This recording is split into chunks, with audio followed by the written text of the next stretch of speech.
I was kind of worried about doing this with like a really big book, but apparently that makes it easier, so like, why not? You guys can tell me to stop, like at any minute. You can tell me to stop, because if this is getting like to the point where you see it as a problem and I need to see someone, then totally tell me to stop. But until then, I will continue with the book.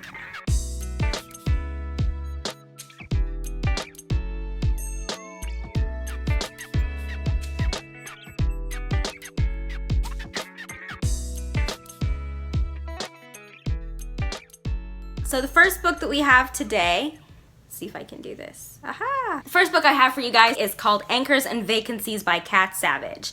I actually don't know like what it's about per se, but I am looking forward to trying it out. It's a really tiny book.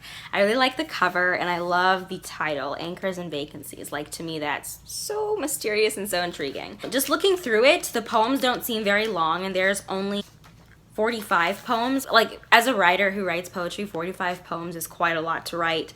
So I totally applaud her for that amount of poetry. So a little bit about Kat Savage. She is a single mom with 2 kids, which is amazing. She's a graphic designer, so I'm gonna assume that she did that, although I don't know, but if she did, that is amazing. Just like the simplicity yet the like perfectness of that is great. Oh, also the back.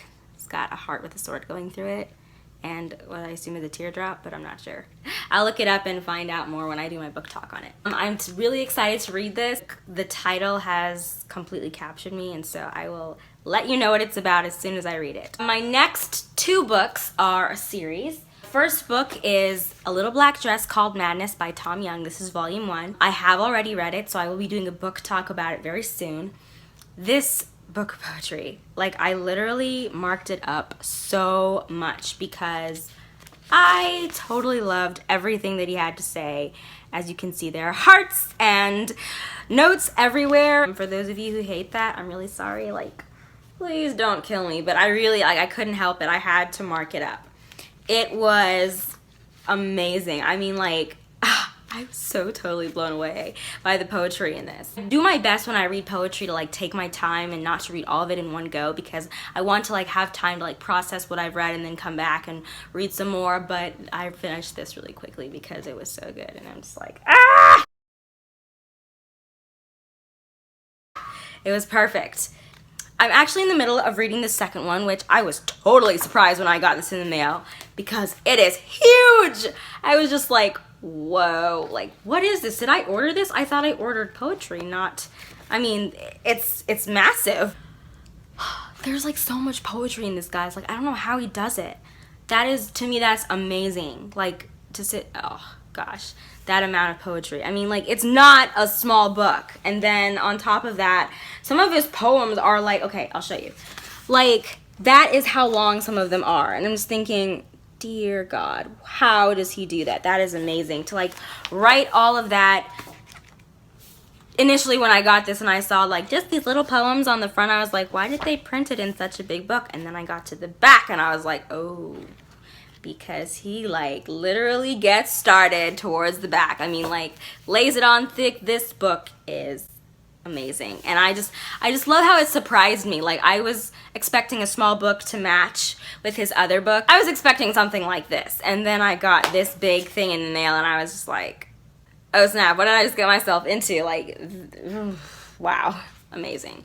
But anyways, if you guys have read his works, please let me know what you think. I definitely don't want to be alone in just giving my own opinion. I am totally interested in everybody else's opinion of the books that I have here and all the other books that I will review later on.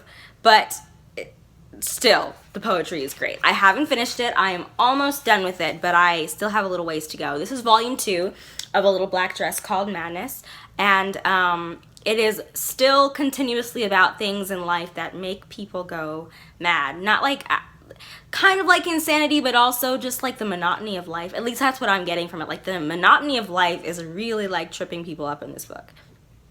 It gets kind of dark at some points, and I'm just thinking, ooh, like, whew, that was heavy, but still, it makes you think, and I'm just really looking forward to finishing it and doing a book talk on both of these because this poet is amazing. The next 2 books that I have are by an author called Janae Cecilia. I hope I said her name right. And the first one is Uncaged Wallflower. The back is beautiful, as you can see. I feel like it's word art. Like, she's made it very artistic with the words, and I really love that. I really appreciate that as a reader. When the cover is so beautiful, it's more interactive. I find it to be more interactive, so that's awesome. I also don't know what this is about. I'm going into all of these books totally blind because I just want to be like wowed by their artistry. Can't speak. So a little bit about this then, just based on what she's put in the back, is that the JC collection is a compilation of poems based on using negative human emotions as a force of good. And just knowing that, I've just fallen in love with her more, because I am so interested in human emotion and how we deal with that and how we change through that. And when you add poetry in it to like put how you survive all of that, that is just like perfect. Anyways, on to the next one. So the next book that I have is another one by the same author, Janaea Cecilia, Bright Minds, Empty Souls. Again, the cover captured me because I'm really into birds and cages. If you read my own poetry, then you'll see that is a pretty big theme in my poetry.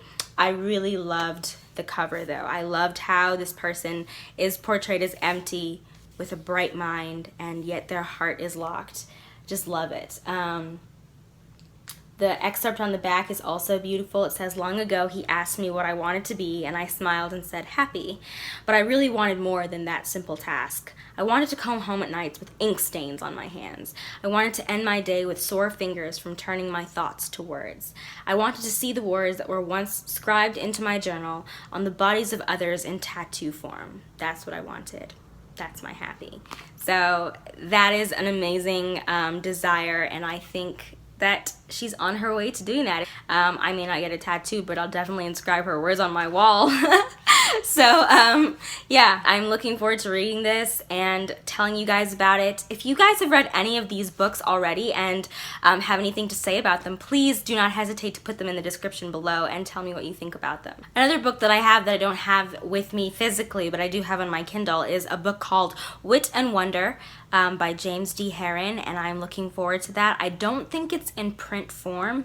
Like, I don't think it's possible to buy the actual hard copy book, but I am looking forward to reading it on my Kindle and letting you guys know about it. Until next time, guys, happy reading.